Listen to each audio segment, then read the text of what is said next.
Добрый вечер. В Москве 20 часов. Это программа «Полный Альбац», программа, посвященная ключевым событиям недели, тем событиям, которые будут иметь влияние на политику ближайших недель и месяцев. Подписывайтесь на канал, ставьте лайки, пишите, откуда вы нас смотрите. Все это очень важно для продвижения этого канала. Пишите, где нас можно смотреть с VPN, а где можно без VPN. Где можно смотреть только на телефоне, а где можно смотреть и на компьютере, и на телевизоре. Мы работаем над вариантами решения этой проблемы. Если у вас есть предложение, тоже, пожалуйста, пишите. Российские войска сегодня утром, 26 августа, нанесли массированный удар по объектам энергетики Украины. Пострадали 15 областей.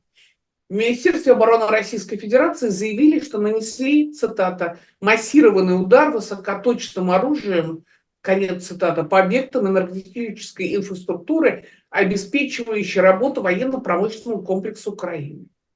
Вот это какой-то кошмар, который не имеет конца. С одной стороны, так и непонятно, почему до сих пор не пришло в Украину, или, во всяком случае, не используется оружие, которое обещали Соединенные Штаты и Европейский Союз. С другой стороны, мы видим, что Путин сознательно просто уничтожает страну.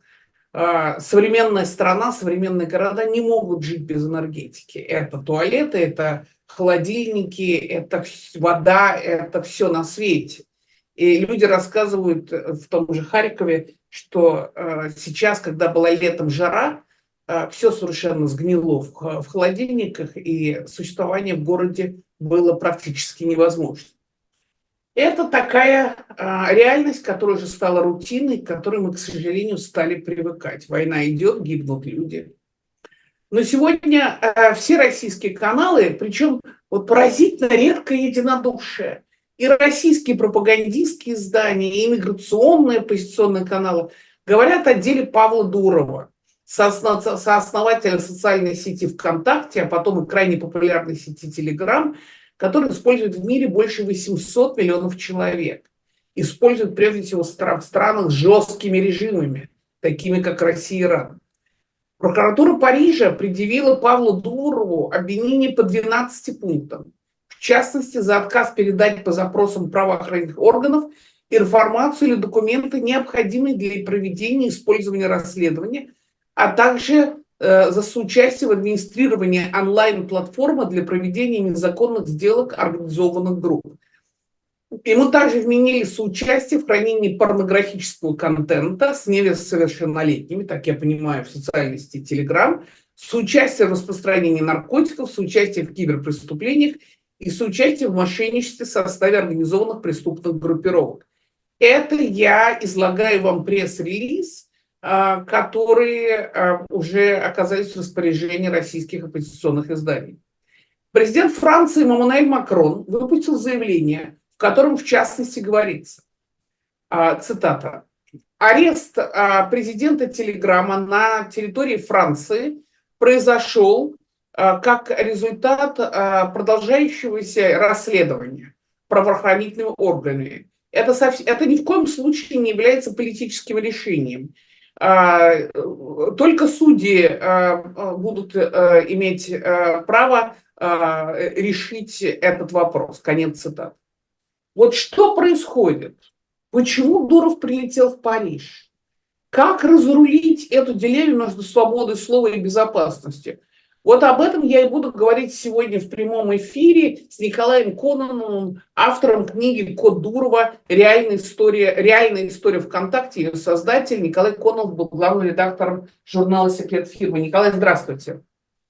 Добрый вечер. Спасибо, что вы присоединились к нам. Благодарю. Николай, итак, на сегодня есть 3 версии причин ареста Павла Дурова. Как я уже сказала, сооснователя и генерального директора Телеграма. Мультимиллиардера, кстати. Я вот сегодня посмотрела, американский канал совершенно это никак не комментировали, потому что Телеграм мало известен в этой части земного шара. Но сегодня утром на канале CBS вышел короткий ролик их лондонского бюро, даже не парижского, а лондонского бюро, в котором было сказано, что состояние Павла Дурова оценивается в $14 миллиардов. Так вот, Павел Дуров, гражданин Франции и Объединенных Арабских Эмиратов, арестовали его на трапе его частного джета, когда он приземлился в парижском аэропорту Ле Бурже. Первая версия заключается в том, что Дуров отказался сотрудничать с правоохранительными органами Европейского Союза по вышеперечисленным основаниям, по которым ему теперь предъявлено обвинение, это незаконная торговля наркотиками, педофилия и так далее. А есть закон Европейского Союза, который обязывает владельцев социальных сетей и браузеров сотрудничать, предоставлять информацию правоохранительным органам. Версия вторая.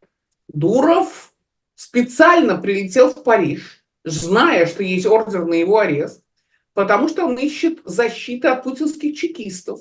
И тюрьма в Париже ему представляется лучше, более безопасной, чем новичок в исполнении кого-то из агентов Путина. Версия третья. Телеграм использовался агентами Путина в Европе, и он столь же активно использовался российскими войсками в ходе войны в Украине. Петр, покажите, пожалуйста, вырезку из программы пропагандиста Норкина на канале НТВ. Хочу сказать всем тем, кто хочет заблокировать Телеграм. Буквально вчера мы наводили Искандеры по Телеграму. Артиллерия наша наводится по Телеграму, авиация наша наводится по Телеграму. Нравится кому-то это или не нравится, это реальность. Мы воюем в интернете. У нас, извините, трансляции с дронов идут через Discord, у нас наведение идет через Telegram, у нас работа с нашими источниками информации идет через Telegram. Нравится это кому-то, не нравится. Итак, версия заключается в том, что Европейский Союз хочет заставить Дурова перестать предоставлять Telegram для войск, для российских военных и для путинских агентов. Вот три такие версии. Николай, какая версия вам кажется ближе к реальности? Ну, ближе к реальности, кажется, первая, совершенно невероятная и безумная вторая. Третья частично имеет основание, но частично, конечно, путинские пропагандисты выдают желаемое за действительное. Ничего там, конечно, по Дискорду не наводится, просто Telegram и Discord действительно иногда используются для пересылки информации, особенно если это секретные чаты. Вот. Потому что действительно зашифровано так, что расшифровывается сообщение только на конечном устройстве, то есть его невозможно перехватить. Вот. И да, безусловно, первая версия более правдоподобная, но тут надо сказать, что Макрон, безусловно, лукавит, когда говорит, что это дело не политическое. Потому что, ну, или понимает политику как что-то очень узкое, как некую узкую область.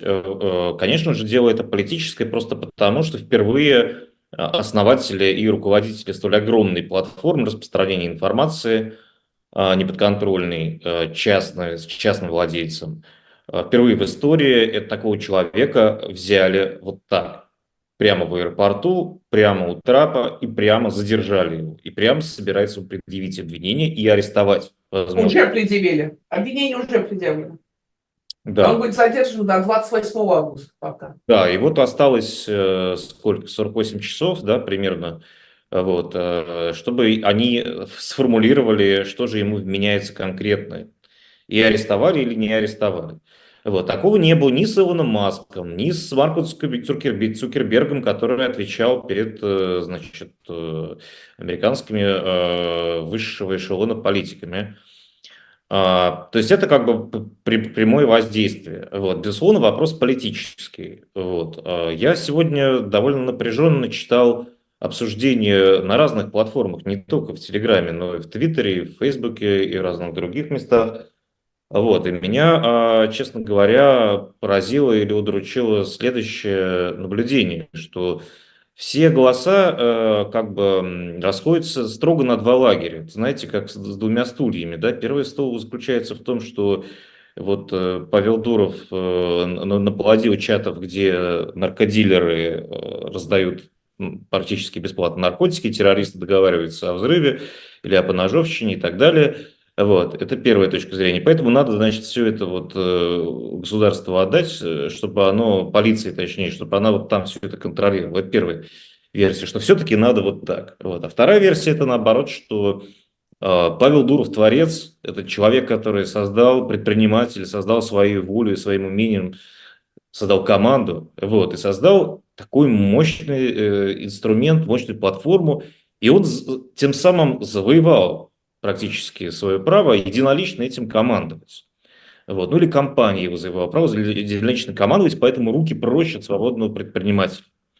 Вот. Меня вот такое разделение на два этих лагеря, которое я наблюдал, очень мощно удручило, потому что как бы есть же еще и третий вариант. Есть третий вариант, что, безусловно, как только платформы, такие огромные, как Twitter, который теперь X, Facebook, который Telegram, когда они становятся действительно огромными, имеют прямое влияние на человеческие жизни, на политические расклады, вообще, в принципе, влияет на то, как мы будем жить в ближайшие годы и десятилетия, в этот момент, конечно же, имеет смысл обществу в какой-то придуманной специальной форме контролировать то, что происходит на этой платформе. Не делегировать это государству, не делегировать это, не продолжать one-man-шоу Павла Дурова, Марка Цукерберга, Илона Маска в особенности, да? А создать систему, при которой мы сами, не государство, не предприниматель, так сказать, авторитарный предприниматель, а это по-другому регулируется. Вот. И об этом, безусловно, есть в Европе, как мы знаем, целые партии, которые поддерживают это решение, есть исследователи, которые разрабатывают подобные модели, и есть известный юридический механизм как бы обратного прогресса, да, когда мы сначала принимаем какие-то законодательные акты, в которых мы позволяем прогрессивным разным интернет-явлениям, например, там, криптовалютам и так далее, существовать, а потом мы это откатываем, если мы видим, что это имеет социальные последствия для конкретных групп людей или сообществ, или персон, плохие последствия. Вот. И, собственно, история с Телеграмом, вот ее обсуждение, да, меня вот этим поразило, что мы вот это вот не обсуждаем, а обсуждаем, вот, значит, все-таки пустить ментов, ну, в глобальном смысле этого слова, в Телеграм, оставить им backdoor, что называется, или вот свободу Павлу Дурову и, пожалуйста, владей, Павел, значит, своим оружием, которое ты сам создал. Вот, Ну, смотрите, Николай, с одной стороны, вот вы живете в Европе, да? Так. У вас нету первой поправки Конституции, которая есть в Соединенных Штатах, где живу я. Да. И где это является важнейшим совершенно, важнейшим положением, которое говорит о том, что люди имеют право говорить, собираться и так далее, и государство не имеет права их в этом ограничивать.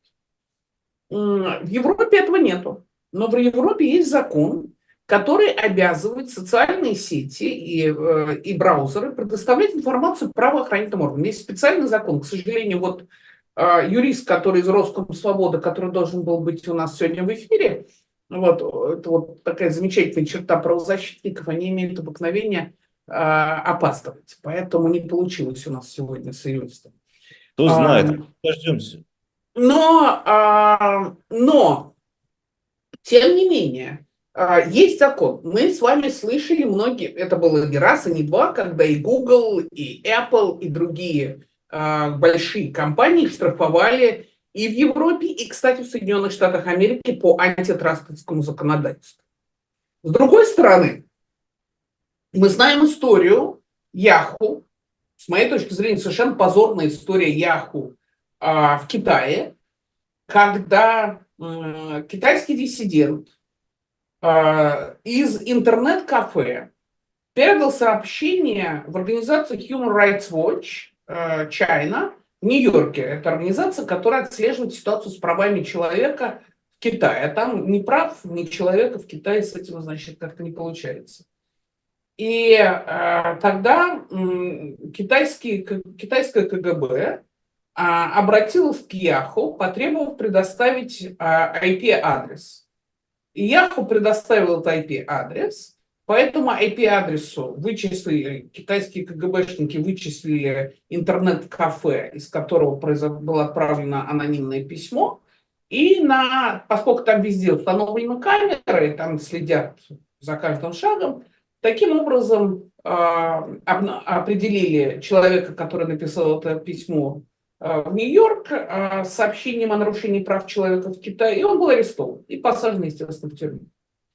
Вот это как бы две крайности этой ситуации, связанные с интернетом.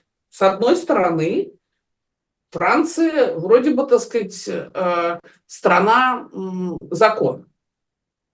А с другой стороны, мы в России проходили уже много раз все эти разговоры про то, как власть хочет защитить нас и наших детей от всего порочного, а в результате это заканчивается тем, что она запрещает все на свете, и десятки, сотни тысяч людей оказываются в эмиграции, и тысячи людей сидят.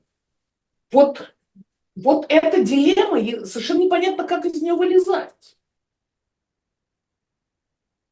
Ну, насчет Франции я хотел добавить такую ремарку. Ведь Франция, почему Макрон выступил сегодня именно с таким заявлением? Потому что Франция хочет быть привлекательной для технопредпринимателей, для инновационных предпринимателей, для инвесторов.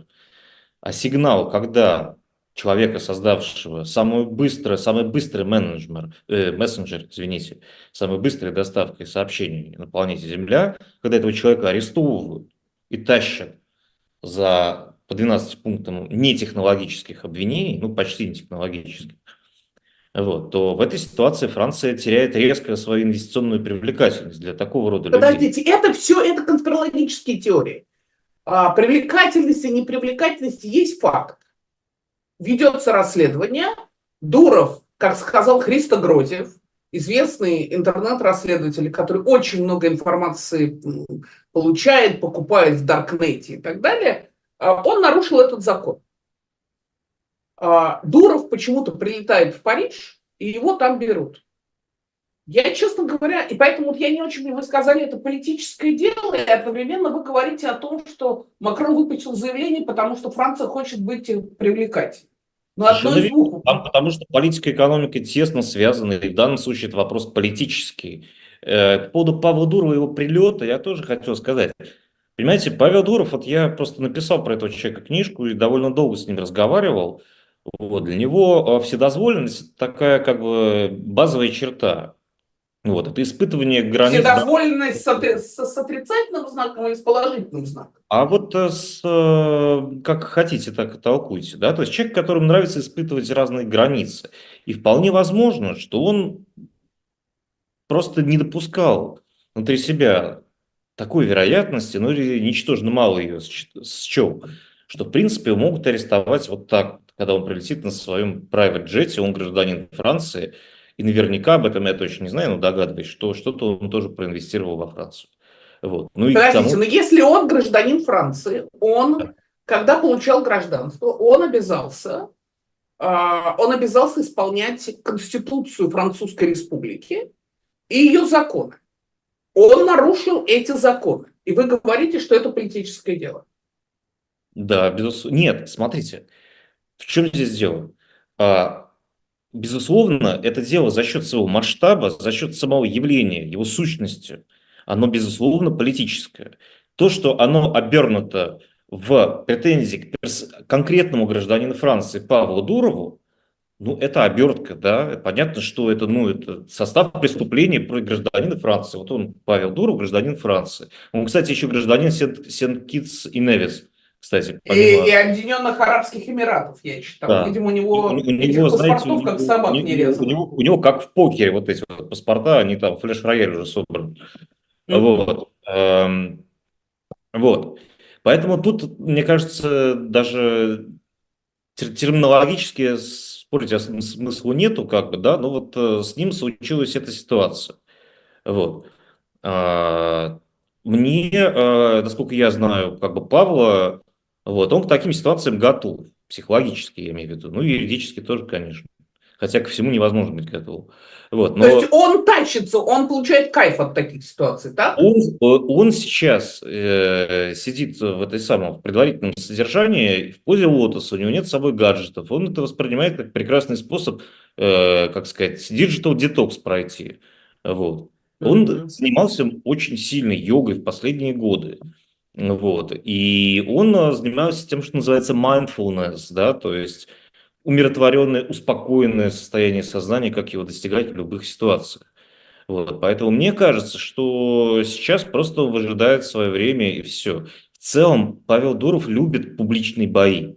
Вот. Этим он отличался еще со времен ВКонтакте. Если помните, были роскошные истории, как он показывал своим акционерам факт в прямом эфире, не в прямом эфире, извините, в Инстаграме. Вот. Когда он, значит, давал какие-то едкие бесконечные комментарии по поводу инвесторов, которые к нему были подосланы Игорем Ивановичем Сечиным, вот, тоже был такой прекрасный эпизод. Вот. Он такой человек, который любит публичные бои. Вот знаете, как говорят, в американский футбол не играют те, кому не нравится физический контакт, да? Те, кто избегает физического контакта. Вот Павел Дуров, он в публичном поле не избегает конфликтов, а наоборот их любит, это его стихия. Вот. И он как, помимо всего прочего, он все это еще использует как маркетинг, конечно. Вот. Его любимая тема обращения к людям через собственный телеграм-канал, а раньше через ВКонтакте, это когда кто-то на них наехал, на его продукт на ВКонтакте или Телеграм, и вот он, значит, вступает в бой риторический, вот, сверкая, значит, доспехами сарказма и всякими другими фигурами риторическими. Вот. То есть это для него такое довольно обычное дело. И сейчас, конечно, все немножко в шоке, потому что технологический предприниматель за решеткой.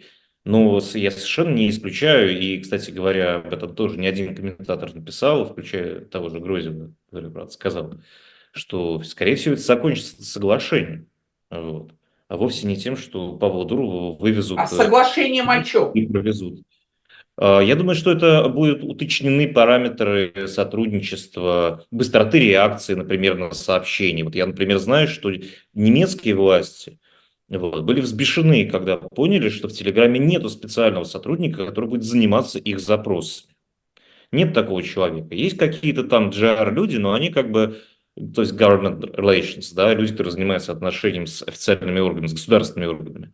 Вот. Такого человека нету. А есть какой-то общий человек, который просто GR занимается, и вот он очень, или она, я не знаю, кто это, очень медленно, значит, отвечает. Вот. И поэтому, как бы, Германия тоже была на грани, так сказать, бешенства, вот. Но первый, так сказать, взрыв случился у Франции. Вот. И я думаю, что это, ну, это уже чисто, конечно, спекуляция, что так или иначе связано с темой конкретных дел, связанных с терроризмом или с каким-то ужасающим оборотом наркотиков. Мы этого не знаем, но как бы догадываюсь, что конкретный повод был. Вот. Был. То есть вы хотите сказать, Мне так что кажется. повод был? Мне кажется, что был. Мне кажется, естественно, что все это не по принципу чайника, который кипел и закипел, и, значит, дал пар в потолок, а по принципу того, что было какое-то событие конкретное, связанное с французскими силовиками и какими-то событиями, связанными с общественной безопасностью, серьезными, которые стали то, что называется в сценарном деле поворотной точкой. Да? То есть этот спусковой крючок был спущен. Да, случилось что-то, после чего стало возможным сильно нажимать на Телеграм лично через его основателя. Понятно. Еще один вопрос, Николай.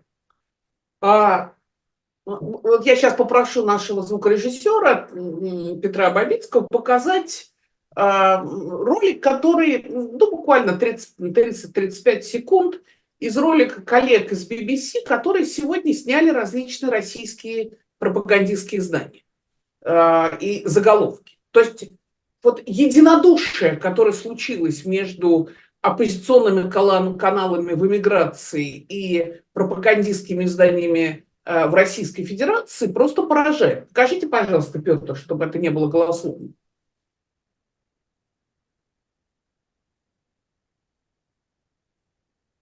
Я пока задаю вопрос Николаю. Пусть подождет. Мы его тоже ждали.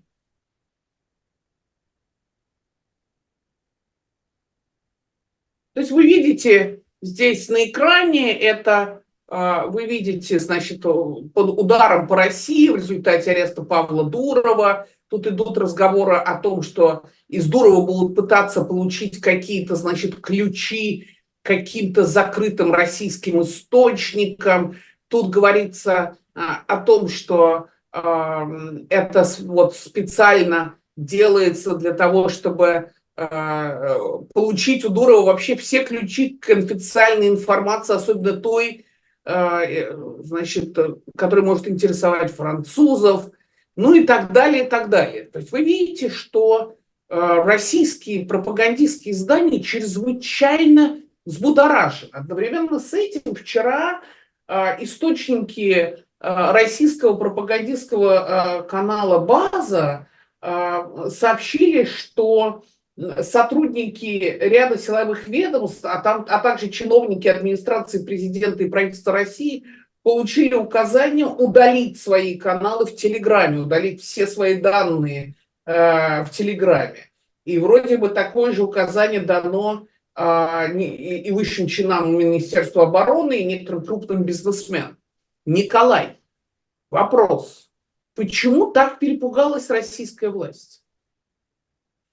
Перепугалась, ну, во-первых, потому что действительно масштаб использования телеграм-каналов чиновниками, да теми же военными, теми же администрацией президента, всеми вокруг, он абсолютно беспрецедентный. Это очень часто им пользуются и пользуются секретными чатами и так далее. Это во-первых. Во-вторых, здесь, конечно, играет роль паттерна своего парня. Да, Дуров это хоть не путевый, но наш. Да? Ну, Хоть знаете, Навальный тоже был не путевый, а его убили. Какая но не разница? наш. Да, да, не путевый, но не наш, плохой. Вот. А Дуров-то наш. Дуров-то вон, всем, так сказать, каждый губернатор отчитывается, какие дроны поразили НПЗ на территории его области, именно в Телеграме. То есть это связь с народом. Это публичная, быстрая связь с народом. Губернатор что-то хочет сказать людям в своей области, он пишет, и люди в ту же секунду рядом с сообщением от своей мамы или папы или дочки получают сообщение личное от губернатора. Это великий инструмент publicity. Да, поэтому они не хотят его выпускать из рук, им страшно. И страшно вдруг, что вся их тайная переписка со всеми их, я не знаю, любовниками, любовницами и так далее, и вообще вся их какая-то жизнь окажется в руках французов. С чем это связано? С тем, что до сих пор, вот я, знаете, я как Шерлок Холмс узнавал по шрифту и по дизайну передовиц газет. Вот из того, что вы мне показали, там большая часть была «Комсомольская правда». Московский комсомолец, коммерсант, «Комсомольская правда». Вот. Вот если вычесть отсюда более-менее «Коммерсант», то две остальные газеты, это такая газета, которые там обсуждают, ну, условно говоря, летающие тарелки, вот, и, значит, рецепт крапивных щей. Вот. История с ключами от Телеграма, она ровно такая же. Ровно такая же. Все знают, более-менее технически сведущие люди, особенно это подтвердит Саркис, если он к нам подключится, что нет никаких ключей от Telegram. Их не может быть, что там сообщения не хранятся. Так устроена передача информации. Это, кстати говоря, сделал старший брат Павла Дурова, Николай Дуров, который был в сборной России по программированию. Даже, кажется, был одним из сотренеров этой сборной. Вот. Благодаря его техническому гению они придумали, как очень быстро пересылать сообщения с таким протоколом, чтобы кусочки сообщения из разных сторон приходили и соединялись воедино на конечном устройстве пользователя. То есть это, чтобы было невозможно употреблять само выражение «ключи от Телеграма», которые, как пела Янка Дягилева, ключи от лаборатории на вахте, я убираюсь, рассвет затылок мне. Чтобы не было никаких ключей от лаборатории на вахте. Их нету физически. Но вот это поверье, что эти ключи есть, оно существует, и оно совершенно неубиваемо. Я с этим поверьем уже сталкиваюсь 12 лет. Раньше были ключи от ВКонтакте, вот, которые спрашивали у Павла Дурова, где он их под ковриком повесил или в почтовый ящик бросил. Вот. Смех смехом, но эти вещи произносят даже люди государственного уровня и чуть ли не руководители Института криптографии ФСБ. То есть и у секрет-чатов, у секретных чатов тоже нету никаких ключей, ничего. Ну вот нету ключа, который может отомкнуть переписку. Переписка генерируется на конечных устройствах пользователя. Я отправляю сообщение вам, и оно идет вам там 10 разными путями, и воедино соединяется, как в каком-нибудь триллере голливудском, на вашем смартфоне. Вот. Вот так. Саркис меня поправит, если я слишком грубо описываю peer-to-peer. К нам подключился Саркис Дарбинян, юрист, правозащитник, сооснователь Роскомсвободы, российской общественной организации, защищающей цифровые права. как написал мне наш продюсер, Саркис представлял интересы пользователей по делу о ключах шифрований Телеграма. И Саркис, естественно, является иностранным агентом. Ну, вот, неестественно, как-то. Значит, Саркис, первый вопрос. Скажите, пожалуйста, Дуров нарушил закон Французской Республики или нет? По той информации, которая нам известна. Ну, если уж так говорить по-большому, конечно, то Дурову можно накинуть, что он нарушил законы уже всех стран мира почти, где есть пользователи Telegram. Претензий-то к мессенджеру, конечно, множество. И мы на самом деле 2 года уже бьем тревогу со всем цифровым правозащитным комьюнити. И мы предупреждали Telegram, что будут проблемы, мы рекомендации отправляли, мы говорили, что невозможно сегодня быть онлайн-платформой без вообще какой-либо модерации. Ну, так не бывает. Конечно, свобода всегда заканчивается тем, где начинается свобода другого. А к Телеграму, справедливости ради, претензий-то было достаточно много, да, что он используется как такое приложение Даркнета в Европе. Вы знаете, у него есть функция такая найти пользователей рядом, и в Европе, если вы ткнете туда, то какое-то количество, конечно, представителей профессий, которые продают тело и наркотики, вы там найдете. Ну, конечно, это вовсе не говорит о том, что за это человека надо сажать. И в том деле, которое вы упомянули, 6 лет мы его ждали, решение ЕСПЧ по делу Telegram. И спустя 6 лет, буквально зимой этого года оно появилось, это дело Подчасов против России. Европейский суд по правам человека попытался достаточно глубоко разобраться с тем, что такое Telegram, что такое ключ шифрования. И пришел он, конечно же, к однозначному выводу, что любое давление на мессенджер с целью ослабления математического алгоритма шифрования является недопустимым, потому что это уменьшает приватность пользователей и, в конце концов, сказывается на их правах. Поэтому это решение уже вступило в силу. Мы ждем еще, там должно быть десяток других заявителей. Думаю, аналогичное решение будет ЕСПЧ. И для России, конечно, оно уже значения никакого не имеет, но для Совета Европы оно имеет, естественно, значение нового правового стандарта, который судом был установлен. Поэтому не думаю, что на самом деле требования к Телеграму сейчас связаны с криптографической функцией защиты сообщений, потому что ее реализовывают все по-разному, и здесь, конечно, можно много обсуждать. В правозащитном комьюнити мы никогда не говорили, что Telegram является безопасным мессенджером. Да, это очевидно уловка. И Дуров никогда не был правозащитником и privacy-евангелистом. Скорее, он очень удачно эксплуатирует эти маркетинговые приемы для того, чтобы набирать пользователей и в итоге продавать свой сервис широкому кругу аудитории. И это, надо понимать, первая его задача как бизнесмена.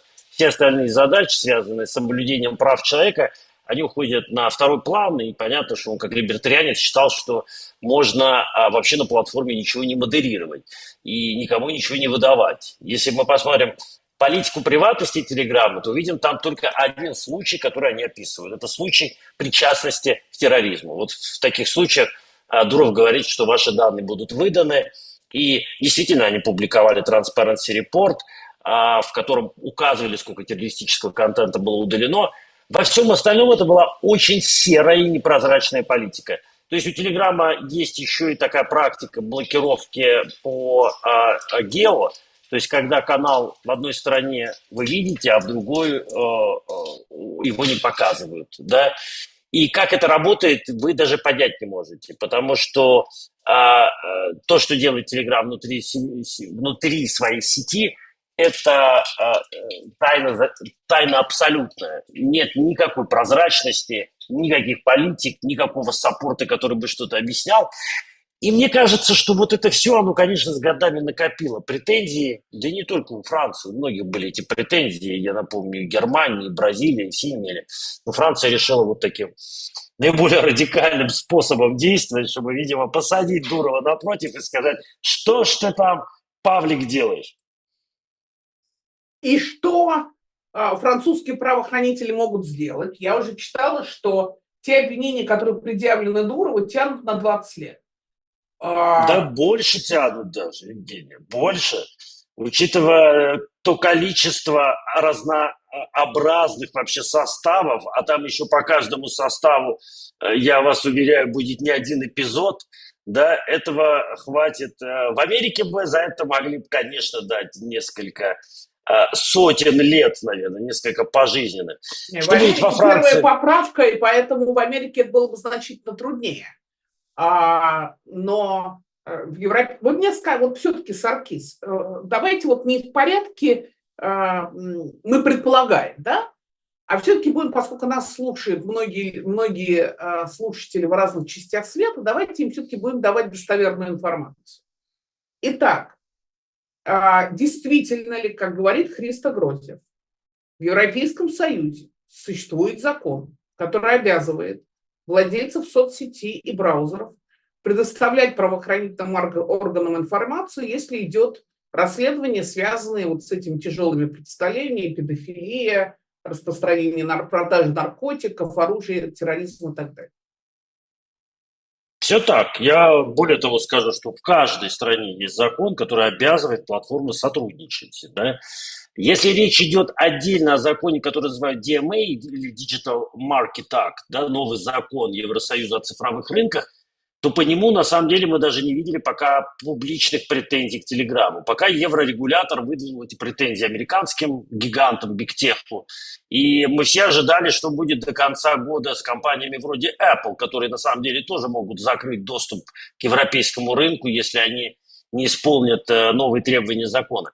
По Телеграму еще ничего озвучено не было, именно как цифровому привратнику. Но, очевидно, накопились требования, связанные с классическими запросами со стороны силовых структур о предоставлении информации, которые были оставлены без удовлетворения. Я думаю, скорее всего, речь про это. Поняла. Следующий вопрос. Если Дуров знал, что он гражданин Франции, нарушил закон Французской Республики, и его могут арестовать, почему он полетел во Францию? Что вы думаете о версии, что он был в Баку, где пытался встретиться с Путиным, потому что на него давят очень сильно ФСБшники по каким-то там делам? Путин отказался с ним встретиться, и Дуров полетел в Париж, поскольку для него, так сказать, безопаснее находиться в парижской тюрьме, чем на просторах, где гуляют убийцы Путина. Ну, честно говоря, это совсем прям конспирологическая теория. И вот пока мы не видим причин, почему Путину надо было бы Дурова убивать и ему прятаться, мог бы и сидеть в своем Дубае еще много лет и вполне прекрасно жил бы, да и мир-то ему был открыт. Для чего он туда поехал? Вот это вот отличный, Евгений, вопрос, который мы все сейчас задаемся. Потому что вряд ли Дуров не знал о претензиях со стороны жандармерии Франции. Вряд ли у него нет денег на адвокатов, которые бы во Франции бы не сделали все запросы, не собрали бы всю информацию, не предоставили бы ему заключение, что, уважаемый Дуров, вам сюда ехать нельзя. Поэтому, конечно, это рождает эту версию, что человек ехал под посадку, что мог знать про требования, но решил выбрать самую открытую с точки зрения правовой системы страну, где нет никаких подковерных игр, где, соответственно, есть открытый суд независимый, и поехал туда закрыть эти все вопросы раз и навсегда. Поэтому, возможно, Дуров-то еще не сел, пока он, давайте все-таки напомним, под стражей находится. Да? Далее, скорее всего, будет сделка, которую ему предложат, и дальше может на эту сделку пойти, соответственно, какие-то обязательства на себя взять, отвечать. Его могут отпустить, снять с него, в принципе, все обвинения, да, и человек отправится дальше.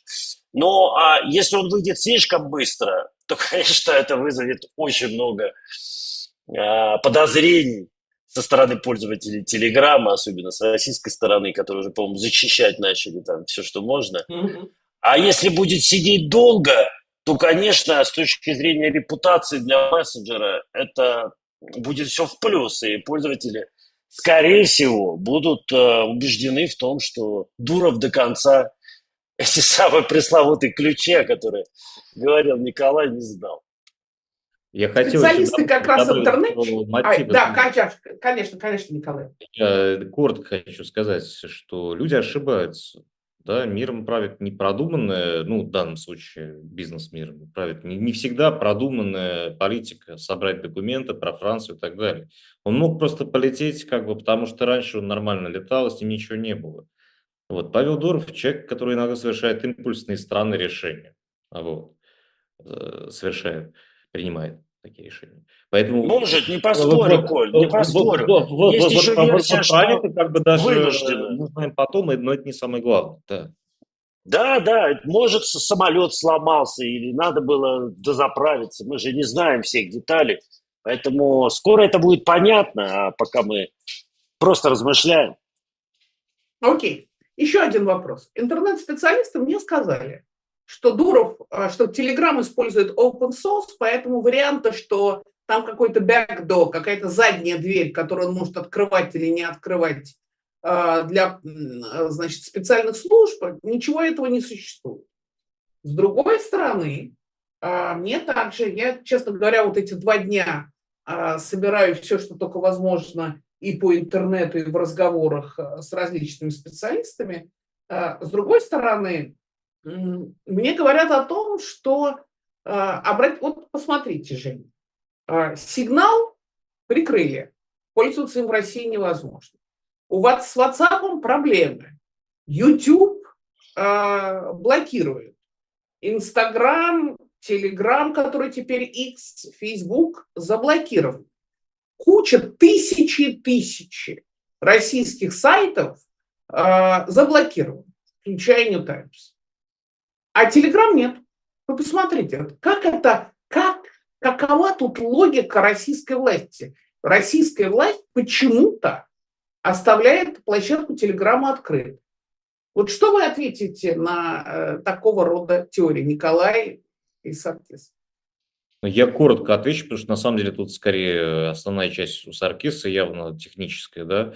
Мне просто кажется, что, во-первых, продукт очень сложный, то есть сам Telegram, его очень сложно взять и заблокировать, так как замедлили YouTube, например, из самых последних громких дел.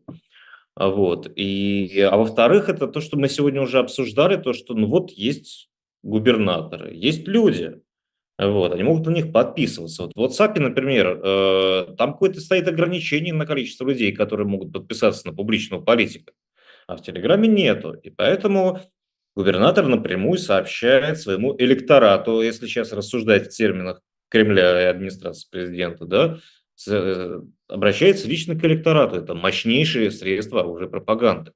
Это быстрый мессенджер, который быстро присылает сообщения. Вот, поэтому, если его закрыть, то это будет куда более чувствительнее, чем замедление того же Ютуба, например. Даю слово Саркису. Спасибо. Ну, я тут добавлю, что на самом деле ровно неделю назад мы начали мониторить как раз очередную блокировку Телеграма. С 2018 года прошло много времени, и поменялся и закон, и техническая инфраструктура. Роскомнадзор стал умнее, теперь у него есть ТСПУ, у него есть эти коробки, он может видеть паттерны трафика. Он научился замедлять YouTube, как мы это знаем. И как раз началось замедление блокировка Телеграма. С этого началось буквально 6 дней назад. Мы начали свое утро, потом начали отваливаться другие российские сервисы. Никто ничего понять не мог, что происходит, потому что сбои были в России только. Я напомню, первая версия Ростелекома была, что это DDoS-атака на узлы операторов связи. Но это, конечно, оказалось полной ерундой. Дело в том, что Роскомнадзор опять там что-то тестировал. И то ли просто тестировали, то ли уже было принято какое-то решение начать ограничивать. Потому что проблемы с подключением начались. Но Telegram действительно не так просто заблокировать, как YouTube. Во-первых, это более мобильная компания. И в отличие от YouTube у них есть так называемые встроенные инструменты обхода блокировок, так называемые прокси-мосты, которые вы можете внутри установить. У YouTube такого нет, поэтому вам приходится устанавливать VPN, какие-то костыли. Telegram работает просто. Я напомню, что даже во время январских событий в Казахстане, когда неделю казахи сидели без интернета, Telegram единственное, что работали. Они отправляли по смс-кам друг другу прокси-сервера, подцеплялись через эти прокси-сервера, и дальше Telegram позволял уже обмениваться сообщениями. Поэтому он действительно устойчивый к блокировке, но не так его сложно прям заблокировать, как это кажется. Да? Пока еще нет политического вот этого желания, и, видимо, оно сейчас начало меняться. То есть мы неделю назад уже могли сказать, что Кремль уже близок к блокировке мессенджера, но сегодня что-то поменялось. После того, как все там одним фронтом выступили от Мизулиной до Медведева, что надо Павлика спасать, возможно, политика будет изменена. А вот с точки зрения шифрования, конечно, множество претензий. Открытый исходный код, как известно, там только в отношении клиентской части. То есть эти самые сообщения, которые в секрет-чате можно друг другу отправлять. Ну, на самом деле, там, по-моему, меньше 5% пользователей вообще используют эти секрет-чаты, а во всей остальной инфраструктуре Телеграма все это на самом деле не является открытым исходным кодом. Там закрытая серверная часть кода в обычных чатах, и мы с вами не знаем, что с этими сообщениями вообще происходит на серверах, когда они туда уходят. Сколько они бэкапятся, как они делятся, где они хранятся, кто имеет к ним доступ. Как говорит сам Telegram, что в рамках безопасности Николай Дуров, который стоял в истоках этой криптографии, создал модель, при которой сообщения делятся на несколько частей и хранятся на разных серверах. И поэтому доступ к одному серверу даже не позволяет получить доступ к всему сообщению. Но, конечно, если он эту криптографию создавал, то ни один криптограф не поверит, что Николай не создал маленькую закладочку где-то там, чтобы только он знал, как эти сообщения со всех серверов собрать и узнать содержание переписки той, которая была не в секрет-чате. То есть это что-то типа PGP. Когда-то на заре моей журналистской деятельности была система PGP, которая позволяла обмениваться сообщениями. Тоже шли, значит, были доступны только части этого сообщения. Окей. Но скажите, пожалуйста, все-таки насколько вот эти все разговоры, что от Дурова хотят все-таки получить какие-то ключи. Вот вы сказали, Николай Дуров, старший брат Павла, должен знать какой-то там, значит, какой-то ключик, да? А сам Дуров может что-то такое сдать? Это могут от него хотеть? И опять же, я не думаю, что человек может сесть перед ноутбуком, открыть им контрольную панель и сказать, что вот, пожалуйста, ребят, да, к любому пользователю, только мне айдишник скажите, и я вам все подгружу. Не думаю, что это так работает, да. И я не уверен, что вообще есть, да, такая закладка. Я опять же предполагаю, что она у брата может быть. Но предполагают все параноики, потому что, как я уже говорил, серверная часть кода закрыта, аудит ее провести не могут. И здесь мы можем только доверять братьям Дуровым, что они действительно сделали все secure. То есть разговоры про то, что это open source, это неправда? Нет, open source там только часть вот этого кода Telegram, но далеко не весь проект. Ага. Когда вы еще к нам только добирались, мы показывали вырезку из канала, из пропагандистского российского канала НТВ, из программы пропагандиста Норкина, где один из блогеров говорил о том, как важен Telegram, что там наведение ракет, там еще чего-то происходит через Телеграм.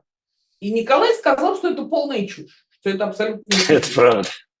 Это правда. Звучит как То есть все эти разговоры о том, что российские военные используют Телеграм для своих целей, это фигня. Ну, я думаю, единственная цель, которую они там преследуют, это тикток-войска, да, так называемые, и информационный охват аудитории. Показать, что вот мы здесь воюем, деятельность мы ведем. Пропаганда и информирование своей аудитории. Это единственная задача. А для ведения боевых задач, конечно, Telegram абсолютно не нужен. И Есть куда более безопасные мессенджеры, уж точно не Telegram. Анонимные, со сквозным шифрованием по умолчанию, дикие, хардкорные, подходящие только для гиков, но уж точно куда более подходящие для боевых задач, чем Telegram, в который на самом деле, если присмотреться, сквозит достаточно много во всем, и таких дыр мы знаем предостаточно. Вот пропагандисты, Саркис, пропагандисты упоминали еще Дискорд, я очень посмеялся на этом месте. Наведение артиллерии происходит через Дискорд. Но на самом деле А что пропагандисты... такое Discord? Извините, ради бога, я совершенно не в Discord — курсе. это еще один мессенджер, скажем так, скажем коротко. Это еще один мессенджер, не такой популярный, как Telegram, но как бы... Ну, то же самое, что сказать, что через секретный чат WhatsApp координируется огонь по такому населенному пункту. Ну, наверное, все-таки нет. Вот. И просто пропагандисты, им как бы охота молочь называется, да, у них такая профессия, они с умным лицом рассказывают, значит, населению какие-то сказки, вот. Саркис тоже подвел к очень важной точке, да, к тому, что вот сидят Николай Дуров, технический директор, сидят Павел Дуров, основатели, вот, и у них в руках находится приписка всех, каким образом за ними можно осуществлять контроль. Да, отдавать это в руки государств, мы видим, к чему это приводит. Никто не считает легитимным арест Павла Дурова, будь он даже состоится в виде ареста. Сидят, что вы имеете в виду? Сидят Николай, сидят, когда слово «сидят» в российском по-русски, это означает присесть, это быть в тюрьме. Что вы имеете в виду «сидят»? Я имею в виду публичную сферу, где обсуждаются Да. такие варианты Но действий. Николай Дуров не сидит. Николай В Дуров, тюрьме да, находится сейчас только Павел Дуров. да. Так. Где Николай Дуров, я, честно говоря, не знаю. Вот. Он гораздо более загадочный персонаж, чем Павел. Вот. Так вот, что я имею в виду, что государство делегировать контроль — это очень странная идея, и все очень против нее как бы выступают, потому что государство несовершенно, даже если это Франция, как она себя показала в последние несколько дней. Вот. А как бы оставлять Павлу и Николаю в руках переписку, где, как говорит Саркис, Николай Дуров мог оставить себе какую-то маленькую закладочку, чтобы все посмотреть, это тоже очень-очень небезопасно. Вот. В этой ситуации почему-то не обсуждается вариант, когда общество, когда какие-то консорциумы, какие-то комитеты, какие-то избранные публичным понятным образом комиссии могли бы контролировать, что происходит с Телеграмом. Это может быть общественный совет, может быть наблюдательный совет, как хочешь это не называй, но это должно работать. И вот эта идея, она почему-то удивительно мало обсуждается. Может быть, Это в какой стране должно быть? В каждой стране должна быть такая организация? или в каждой, или надгосударственные организации, которые таким же образом могли бы контролировать и X, и Facebook, и другие большие платформы. Да, Николай говорит, наверное, про пример Фейсбука, который уже, в принципе, как 2 года работает, и независимая комиссия действительно обеспечивает безопасность и независимость каких-то решений, связанных с контентом. Вот, но мне кажется, Николай, что здесь на самом деле вопросы у еврорегулятора к Телеграму куда более приземленнее. Они просто хотят большую команду модерации, которая бы сидела на разных языках и разбирала запросы. Дуров, видимо, решил на этом сэкономить раз, и во-вторых, он просто решил, что я никому ничего не буду давать, и тогда ко мне, наверное, вопросов не будет. Да, абсолютно. Я рассказывал чуть раньше историю про Германию, где чиновники просто обалдели от того, что нету конкретной персоны, которая занимается конкретно Германией и ее проблемами, потому что Германия вообще-то большой рынок, предполагали они, для Телеграма. Вот. Я, знаете, тоже пыталась связаться со службой поддержки Телеграма и поняла, что ее априори вообще не существует. Просто не существует. Не существует. Потому что, да, Ну, то есть она есть, но они, знаете как, они когда хотят, тогда отвечают сами. Вот если там кто-то, непонятный нам человек, может сам Дуров, может его зам, решит, что оно того стоит, иногда не отвечают. Коллеги говорят, что еще иногда в личку ему работало по вторникам, он иногда обращал внимание на некоторые чаяния пользователей. А во всех остальных случаях вы абсолютно правы. Там как об стенку горох. Пиши, не пиши, жалуйся, не жалуйся.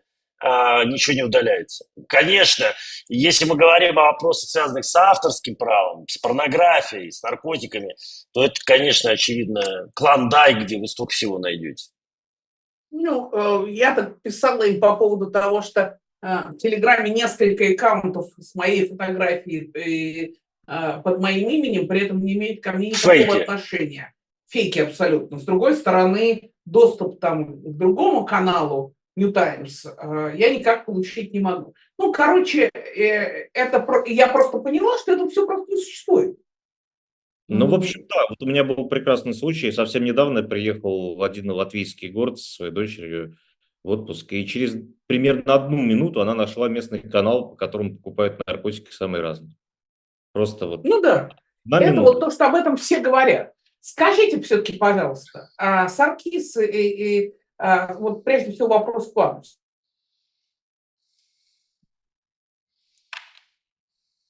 Российская власть, значит, адвоката дьявола. Почему российская власть закрыла все возможные соцсети, и ютубы и так далее, и при этом позволяет работать Телеграм? Вот какая тут логика, и есть ли какая-то тут логика? Ну, опять же, мне кажется, логика вполне понятная, что либертарианская по своей природе платформа позволяет вещать всем. И в отличие от Ютуба и других зарубежных социальных сетей, он не блокирует подсанкционные каналы, группы, лиц, фейки и так далее. Да?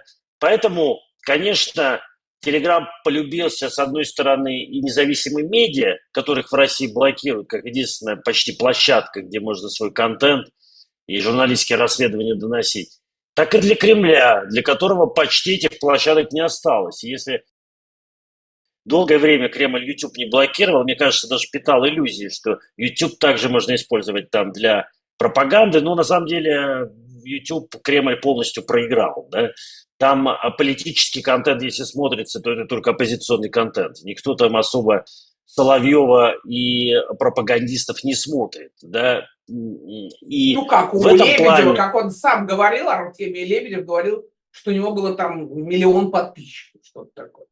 Да, я Но его соглашусь, тоже это охлопнули, не совсем так. Там было довольно много очень-очень мощных провластных блогеров, ну, в смысле, влогеров. Вот. Ну, нельзя сказать, что прям совсем они YouTube проиграли, но понятно, как бы, почему они пошли на его закрытие.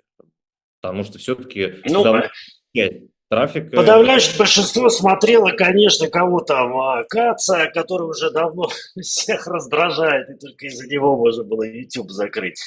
И, естественно, они там не очень популярны были, они терялись, эти блогеры. В Telegram это та площадка, в которой они себя чувствовали максимально хорошо, и удобно, и комфортно, и точно были уверены, что их оттуда никто не снесет, канал им там не закроют, даже если там каких-то новых лиц в санкционные списки включат. Вот поэтому Telegram не закрывали, мне кажется. И с другой стороны, очень же удобно, когда все население пользуется Телеграмом. То есть для ментов и ФСБшников это тоже был клондайк информации. Давайте я вам просто напомню, что за последние несколько там лет уже были разработаны куча инструментов, которые позволяют агрегировать кучу информации о людей. Все утечки данных за последние несколько лет, которые произошли, они все теперь сагрегированы в Телеграме. То есть такие там боты, я не буду называть, все их прекрасно, все слышали, глаз чего-то, да, там и прочее. Все эти функции Телеграма позволяли, во-первых, собирать информацию на авторов каналов и пользователей. Поэтому сейчас мы видим уже множество уголовных дел, связанных с использованием Телеграма. Во-вторых, парсить информацию. Да? Мы видели закупки там этого Покрас Лампаса. Не Покрас Лампас, как он называется? Демон Лампаса, простите. Демон Лампаса. Простите, вы начинаете говорить на иностранном языке, Саркис. Парсить – это что такое? Какой демон Лампас? Если можно в переводе. Да, я тоже почувствовал, что Саркис сейчас вот-вот и дьявола вызовет. Я бы хотел немножко суммировать эту тему таким образом. Подождите, Николай, я хочу, чтобы Саркис закончил с этим парсить. Да, демон Лампаса – это софт, который сейчас идет на вооружение МВД и регионов. То есть некоторые регионы уже начали в госзакупках его закупать, и там, соответственно, есть функция, которая позволяет собирать информацию на людей, парсить каналы по запрещенным словам, крамоли и так далее. То есть для осуществления вот как раз цензурных механизмов поиска контента, наказания, Telegram является достаточно удобной площадкой для силовиков, которые активно сейчас ее используют. Поэтому вот я про это хотел сказать, как одна из причин, почему ее не закрывали, а с ней старались Я с вами, работать. Саркис, вы знаете, я была убеждена, вот у меня ровно такая логика была в отношении YouTube.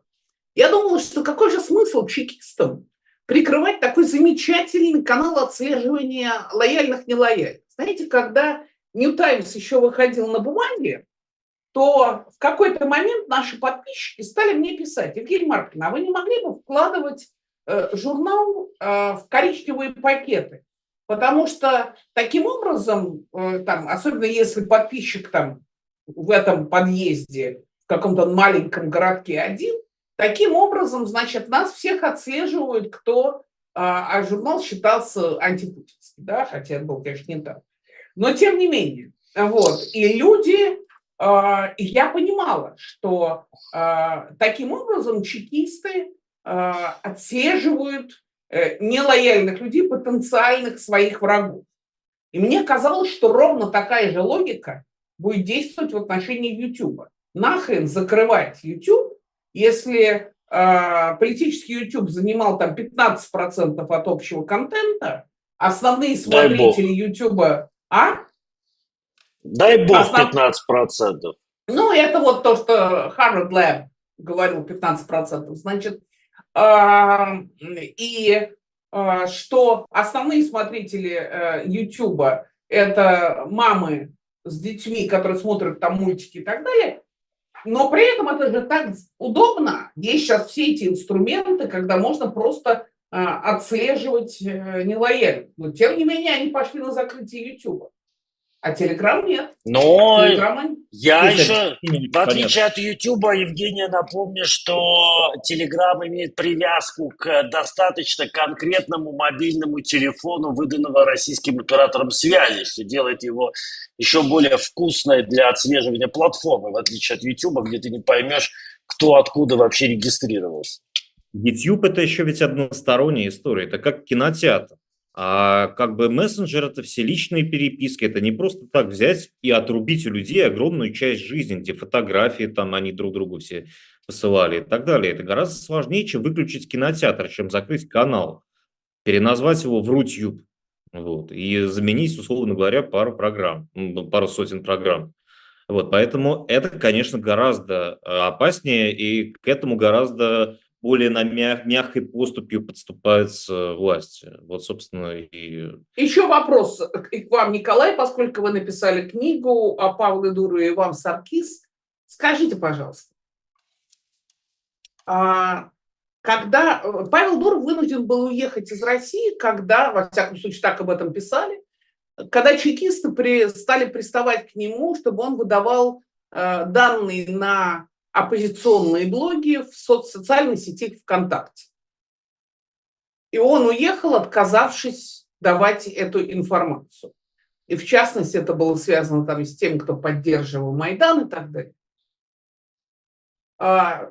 Когда история Телеграма, она значительно менее романтическая. Если вы прочитаете посты Леонида Волкова в социальной сети X, то вы узнаете о том, что Telegram блокировал умное голосование, объявлял там фейками какие-то еще сайты ФБК, когда еще Навальный был жив, и так далее. Это при том, что вроде бы Дуров поддерживал Алексея, а Алексей тогда еще был жив, его еще не успели убить.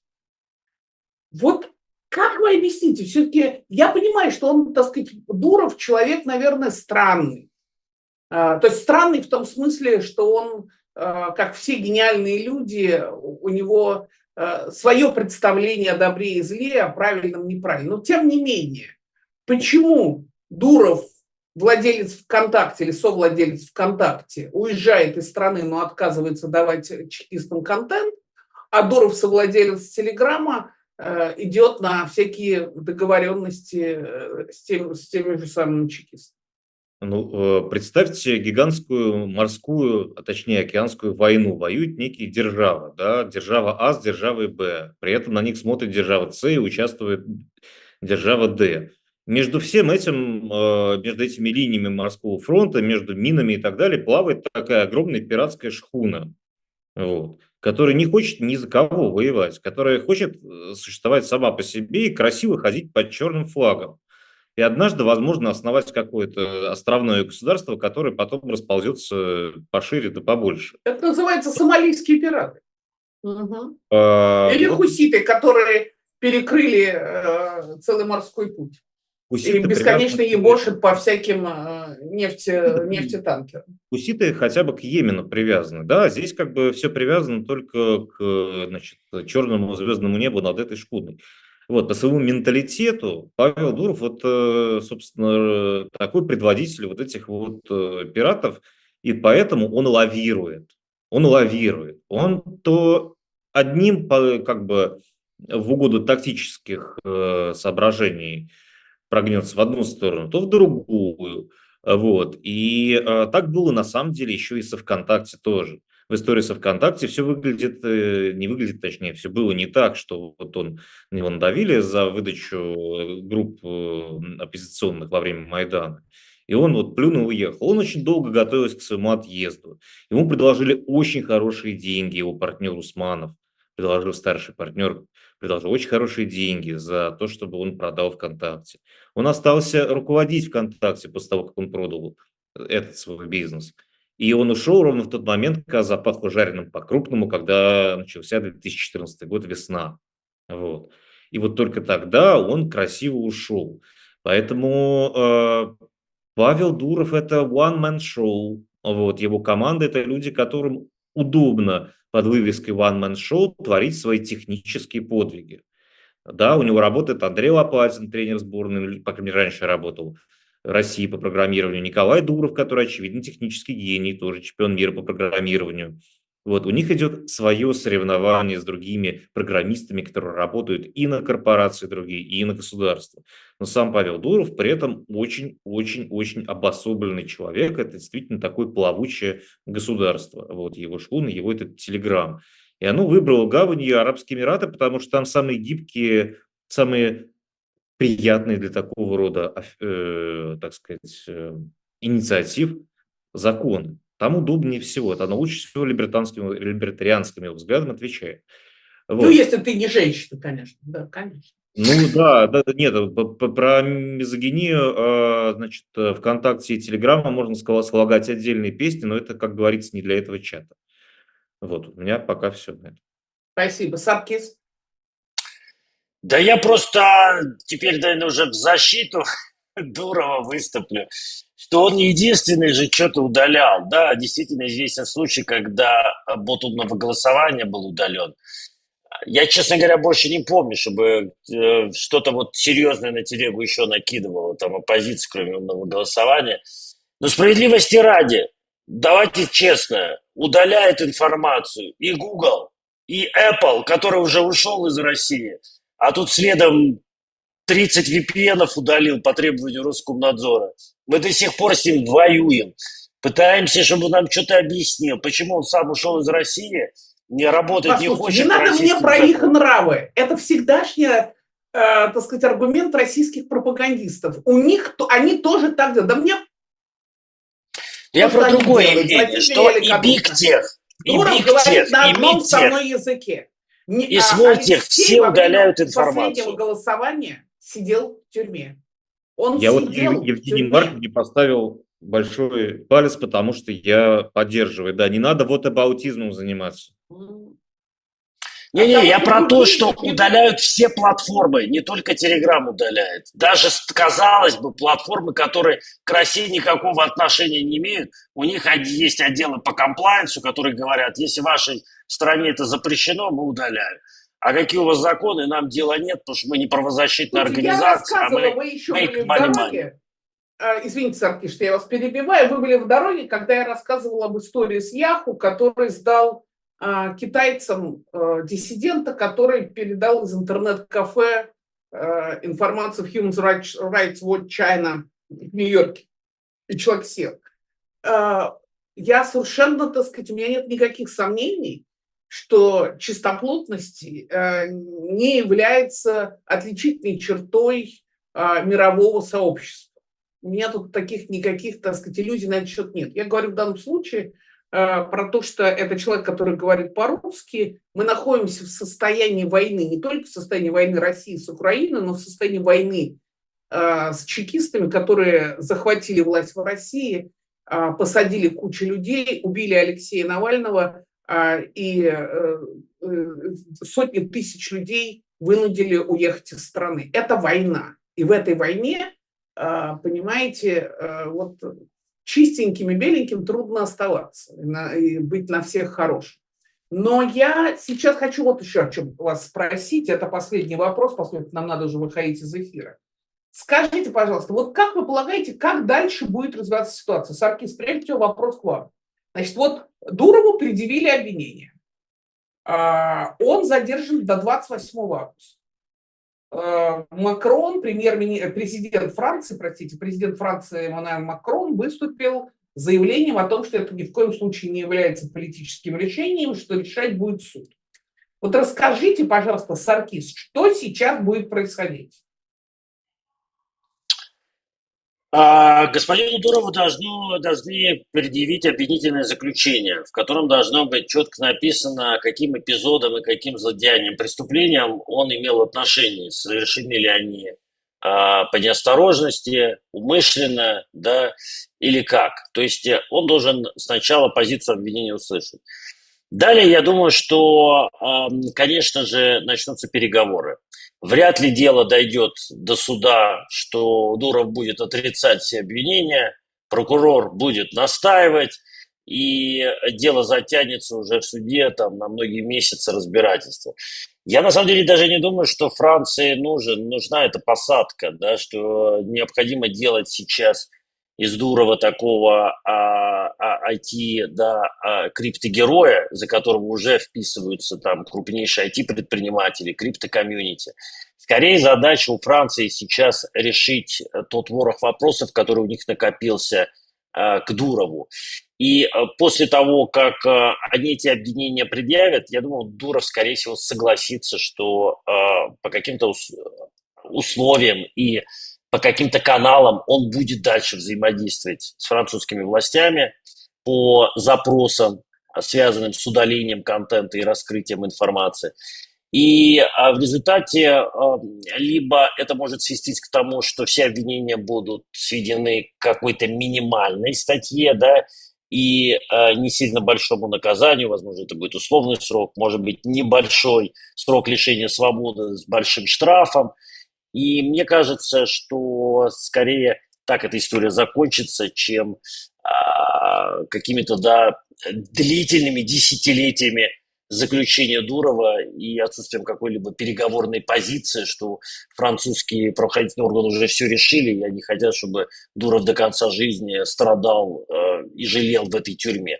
Вот, мне кажется, это все-таки маловероятный сценарий. То есть будет соглашение, Дуров, скорее всего, не сядет, скорее всего, будет большой штраф, на этом все закончится. Российская власть закроет Телеграм после этого? Возможно, закроют, да, потому что уровень паранойи, вы видите, и так достаточно высокий, да, уже там вовсю удаляют все, что могут. Это, конечно, повлечет изменения и в саму политику Телеграма. Потому что если мы сейчас посмотрим политику приватности Телеграма, там один всего лишь пункт, когда Телеграм может ваши данные выдать, что если судебное решение о причастности вас к терроризму. Во всех остальных случаях Телеграм прямо говорит, что данные никому не выдает и ничего не удаляет. Скорее всего, они пересмотрят свою политику в отношении контента и модерации придется нанять штат модераторов, в том числе говорящих и на французском языке, которые будут отслеживать. И, конечно, несмотря на вот эти либертарианские начинания, Дурову придется развиваться, как развиваются все бигтех. Да? Сначала ты маленькая пиратская шхуна, но потом, если ты хочешь заходить в серьезные приличные порты, ты должен повесить флаг, да, и ты должен подчиняться морскому праву и правилам, которые существуют в портах. Спасибо, Саркис. Что вы скажете, Николай? Я скажу, что Павел Дуров, Илон Маск и несколько других технопредпринимателей как будто бы не поняли, что время харизматических лидеров, харизматических фигур, которые единолично решают, что происходит с достоянием миллионов или миллиардов пользователей, это время уходит. И то, что случилось с Дуровым, это симптом того, что это время уходит. И гораздо более востребованы те фигуры и те платформы, которые управляются так или иначе коллективно, или, по крайней мере, коллаборативно, то есть в сотрудничестве с большим количеством людей, которые не боятся вместе принимать решения, вместе разрабатывать решения, в которых доля вовлечения общества, а не государства, чрезвычайно высока. Общество многокомпонентного, экспертов, представителей общественных движений и так далее, так далее, так далее. Это можно и это будет долго очень разрабатываться. И кейс с Facebook, который упомянул Саркис, здесь, конечно, это такая тоже первая ласточка, первый пробный шар. Вот. И мне немножко странно, что Павел Дуров это изменение немножечко не заметил. Для него это не характерно. Он человек, который всегда держал нос по ветру, и который шел на полшага, но впереди. Он Вот. очень занят, он сдает сперму. Да, Уже сотни детей. Это, знаете ли, поверьте, это какой-то, да, и так, насколько я понимаю, это затратное время, требует времени. Безусловно, а также качаться, заниматься йогой, позировать на балконе с видом на Эйфелеву башню и с прямой спиной сидеть на коне в седле, безусловно, это тоже требует времени. Но на самом деле здесь тоже спекулировать не буду. Павел Дуров умен, но просто насколько он владеет своими демонами, которые ему давно уже шепчут о том, что он такая харизматическая фигура, да, как Макс Вебер писал, харизматический лидер. Только Макс Вебер писал это 100 с лишним лет назад, а сейчас уже 2024 год. Вот. И в ближайшем будущем мы увидим пересмотр отношения к платформам и к контролю над ними. И вот это вот, мне кажется, очень интересно. Это большой слом от индивидуального к коллективному. Ну, наверное, тема какого-то другого разговора совсем большая.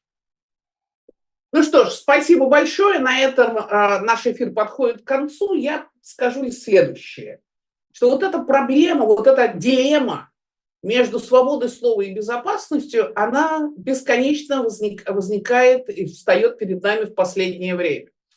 И это во многом зависит от тех ценностей и от того персонального опыта, который есть у каждого из нас. Для людей из нашей части мира, для людей, кто жил еще в советское время, помнит цензуру советского времени и видел, как чекисты захватывают власть в стране, уничтожают, сейчас пускают под нож все подряд, свобода слова является абсолютным приоритетом. И я думаю, именно с этим связано то, что так много людей на оппозиционных каналах и в оппозиционных соцсетях пишут свободу Павлу Дурову. С другой стороны, есть вопрос безопасности, и люди в свободных странах, где есть первая поправка Конституции и защита права на свободу слова и собраний, как в Соединенных Штатах, или где есть демократические правила игры и институты, которые, тем не менее, защищают индивидуальные права и частную собственность, для них вопрос безопасности имеет большое значение, потому что это их дети, которые могут оказаться на фотографиях педофилов и могут быть выкрадены, или могут быть что-то с ними еще может что-то произойти, потому что это вопрос с наркотиками. И опять же, молодые люди, которые садятся на все эти страшные наркотики, это вопрос торговли оружием. Короче, это вопрос, вот эта дилемма свобода слова или безопасность, это вопрос, который, как мне представляется, каждый из нас решает для себя. для кого что является принципиально важным. На этом все. Я благодарю Николая Кононова, автора книги «Код Дурова. Реальная история ВКонтакте и ее создатели», и Саркиса Дарбиняна, сооснователя Роскомсвободы, юриста, за то, что они приняли участие в этой передаче. Ставьте лайки, подписывайтесь на канал, оставляйте свои комментарии. И в частности, что для вас важнее, свобода или безопасность. И на этом все. Услышимся через неделю. Пока-пока.